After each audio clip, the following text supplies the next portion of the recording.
what's up, Spikes? It's Alex and Bill coming at you with The Calling in Response. That's right, it's the show where we talk about what we saw at The Calling this weekend and tell you what you should be looking forward to after this meta. So, speaking of this meta, what did we see at Las Vegas this weekend? We saw mostly chain. I will say we saw mostly chain. We actually do have the numbers here. So the field breakdown for day 2 was 45% of the field was chain, which was 29 total decks. The next highest was Bravo with 9 or 14%. Then Prism with 7. That is the amount of decks, not the percentage. Doranthea with 6 decks, Katsu with 6, Bolton with 4, Dash with 2, and Kano with 1 deck. The interesting thing, now that we've seen the top 8 and everything, is that we actually know what percentage of those made it to the top. So with Chain being 29 of the decks that were registered for day 2, 5 of them ended up making it to top 8. We had 2 Prism decks make it to top 8 as well. And then 50% or 1 of the Dash decks also made it to top 8, which is extremely impressive for a deck that has very little meta share right now. Yeah, as you say, it seems like there was sort of a breakout winner there of, who was that? It was Alberto Miracle. Alberto Miracle, which honestly is the perfect name for this sort of scenario. Absolutely. Breaking through on that Dash deck, sort of a dark horse there. Mm-hmm. And what we saw a lot in the top 8 in the first few rounds, because just shout out chat, we're actually waiting for the finals to start while we're recording this. Yes. And so we do know that there's at least a chain deck in the finals, which that's not that shocking. There were 5. Yeah, right?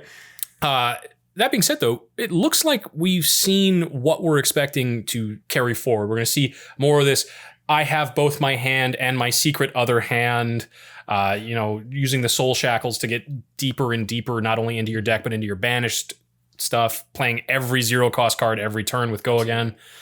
Do you think that that's what we're going to see after we see Tales of Aria rotate in? That's an interesting question, because obviously right now the power behind Chain is the fact that your thing that's supposed to be a detriment, making a soul shackle that banishes the top card of your deck, is also something that powers your card advantage. It is your card advantage engine that also gives your next attack Go Again, which is just obscene. It's all upside. There's absolutely no downside to making a soul shackle. You do have to figure out what part of your turn you're going to be doing the soul shackle in for maximum efficiency, of course.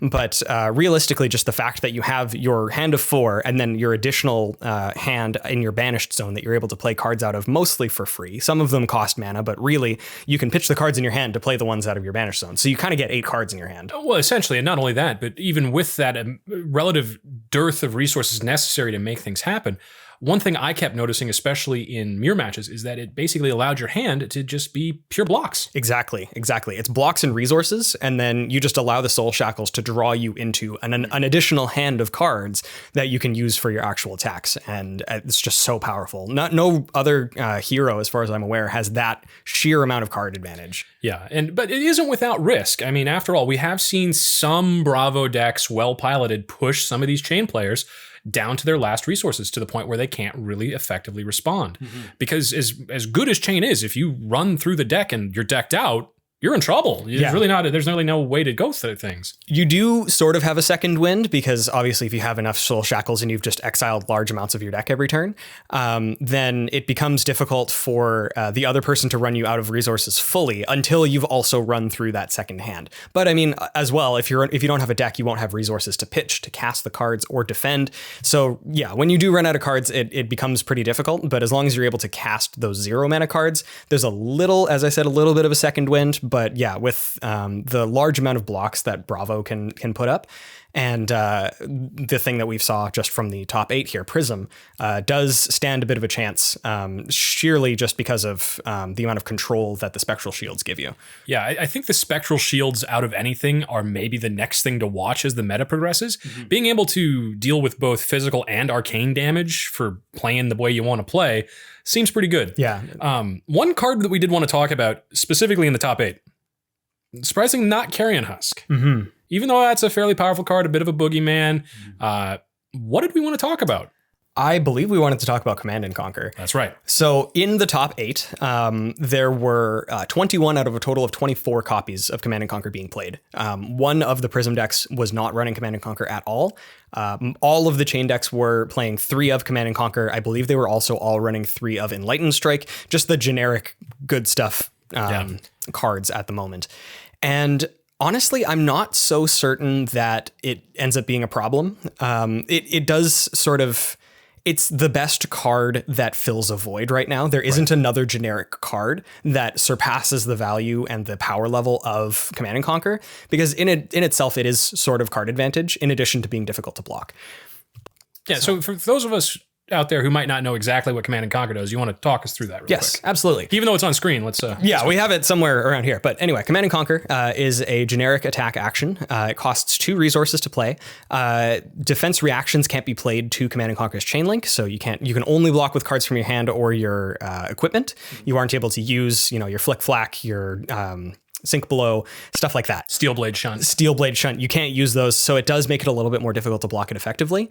And when it hits a player, it destroys all the cards in their arsenal. So it ends up in that way being card advantage where you're -1ing your opponent as well as -1ing yourself, instead of it just being a one-sided, you're losing a card to deal damage. And in that case, again, it's like really the only generic card that I can think of that is, good, that has that sort of effect. It's not card advantage in the traditional sense, but it does also limit your opponent's ability to, say they had a defense reaction in their arsenal. Not only can they not cast it, they then lose it. So it's allowing them or making them discard a card. One thing we have seen throughout the event is actually folks bluffing cards in their arsenal by using things like Sigils of Solace. Because as an instant, you can play it for 0 at any time, even in response to not blocking the Command and Conquer and to gain life. And I don't think that that's necessarily something that I don't want to see, because frankly, I just think that that's, well, A, kind of funny, and B, really good meta play. But I'm wondering, do you see, as we move into Tales of Aria and get some of the new things, is there going to be other tech that's going to move some of these decks around?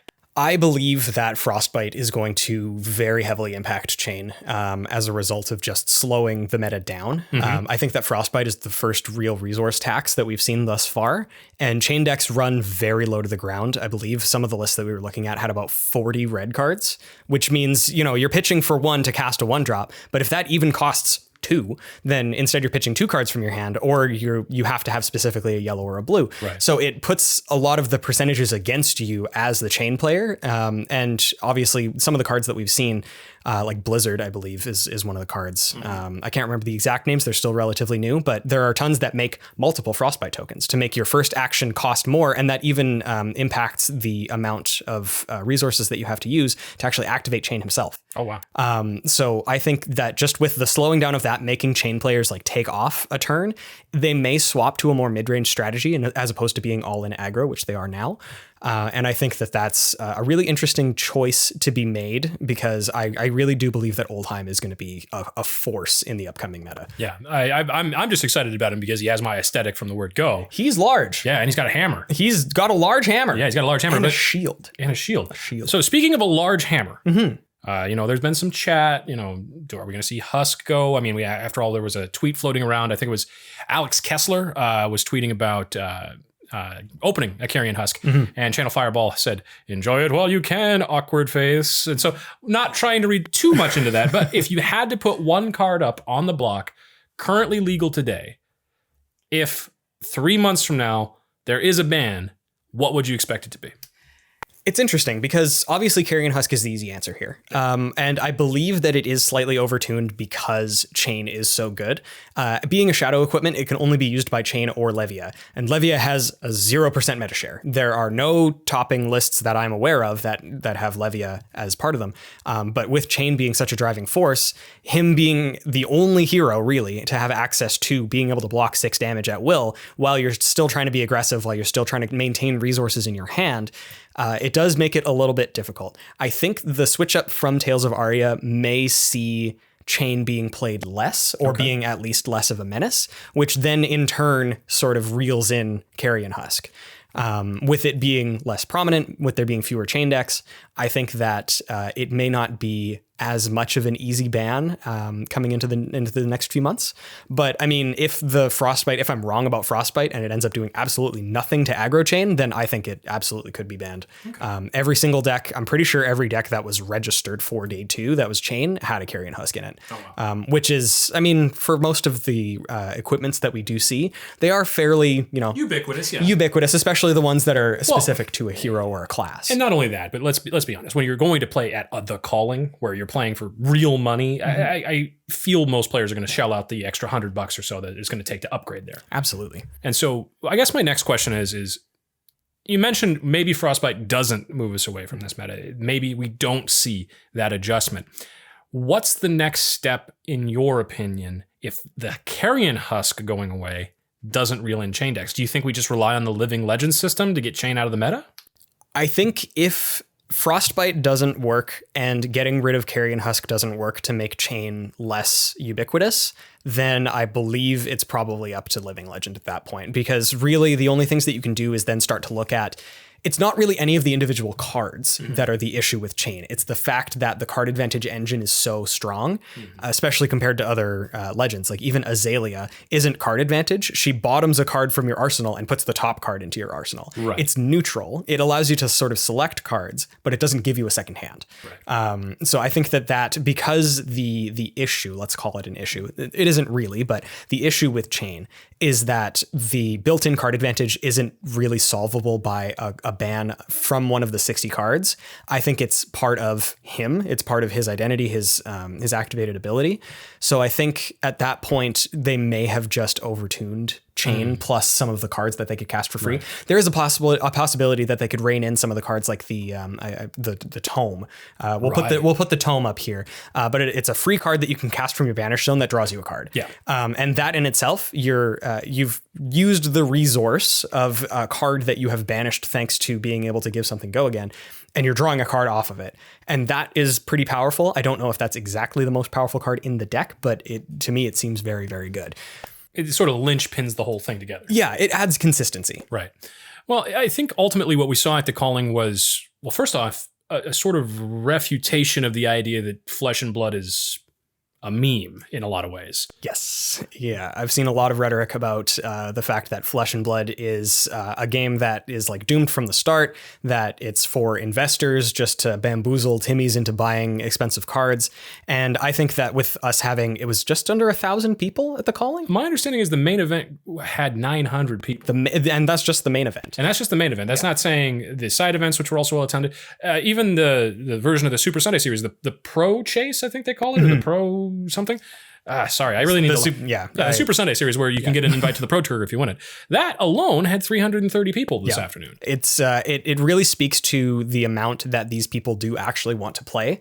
It's not just them trying to, they are trying to win a spot in the Pro Tour, but they didn't just give up after losing a couple rounds. Like they stayed, they wanted to stick it out, they wanted to continue jamming Flesh and Blood, and I think that that's powerful. I think we're seeing it in our own personal play group. I think we're all very excited about it, and it should come as no surprise to anybody who's watching this right now that we think that Flesh and Blood is the real deal. And I'm really excited to see who ends up coming out of the top four. Yeah. I think more than anything else that I've seen with this game is it seems like it has a wide open opportunity for people who really want to brew to make a deck their own. Absolutely. While there is absolutely a meta deck list and you can play at that meta level and you can see how it might be a little bit better or a little bit worse, the diversity even in the top 64 was enough for me to say, you know what? I could show up and I could jam some jank. Oh, yeah. I could show up and have a good run. Mm-hmm. And I really like that about the game. One thing I am worried about, and you tell me how you feel about this. One thing I am worried about is what if we're just trading out chain dominance for, Lexi Livewire dominance or Oldheim dominance?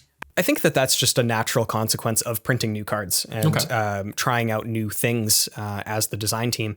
Because really the thing that separates this, obviously we have a lot more experience as Magic the Gathering creators than Flesh and Blood, just happens to be newer. But to me, the thing that is very interesting about Flesh and Blood specifically is that when you print a new hero, it's not as though you're printing a new card for a color. It's not saying, this is the best, like say Goblin Guide. This is the best mono red aggressive card because it's a one mana 2/2 that has haste.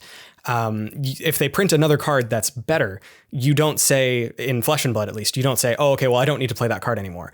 Just because they're printing Oldheim doesn't mean that Bravo is defunct. Right. It's still its own deck. Lexi Livewire and Azalea are both Rangers, but they are totally different decks, and I really, really appreciate that. Yeah. One of the things I've noticed a lot, especially just trying to pick up the game and learn how to play quickly, is that if you read your hero's ability, you're probably about 90% of the way to understanding how the deck functions. Absolutely. You get a lot of the feel of what you're planning on doing just out of reading the hero's ability. Like with Azalea, if she references the arsenal, so obviously you're like, okay, well, I'm going to be working around my arsenal. With Bravo, it's like, oh, okay, you're giving something that's big, you're giving it dominate. And, you know, that's that whole deck. You're just casting one large thing and making it difficult for your opponent to block so that you get in crush effects. And so that's something that I think is really cool just from from like a new player understandability standpoint, is you're able to look at these things at a glance, these heroes, and say, you know what, that looks cool. Rhinar intimidates people. I want to intimidate people. And I think that's like really, really elegant design. Well, folks, thanks so much for watching, and we actually have some breaking news here live as we're filming. The top 2 has been decided for the Calling Las Vegas. It's Tyler Horsepool on Prism versus Sebastiano Cavallo on Chain. So, one way or the other, one of those 2 heroes is going to get all of the Calling victory points for their Living Legend score, and our first Calling champion will be decided well before you watch this, but we're excited to go watch it basically right now. That's very exciting. I'm rooting for both of them, but honestly, I'm kind of rooting for the underdog for Prism here, considering the share that they have versus the Chain deck. I wish both of them luck, but my heart's kind of with Prism right now. Well, regardless of who wins, and we'll probably put their name down here and congratulate them, I just want to say thank you so much for watching and checking out our content. If you like it, please like it. If you want to subscribe, please subscribe. We'd love to see you stick around the channel for more Flesh and Blood. Check you next time. Hey, thanks for checking out the Spike Feeders on YouTube. Before you close the window, make sure you click subscribe for more great Flesh and Blood content.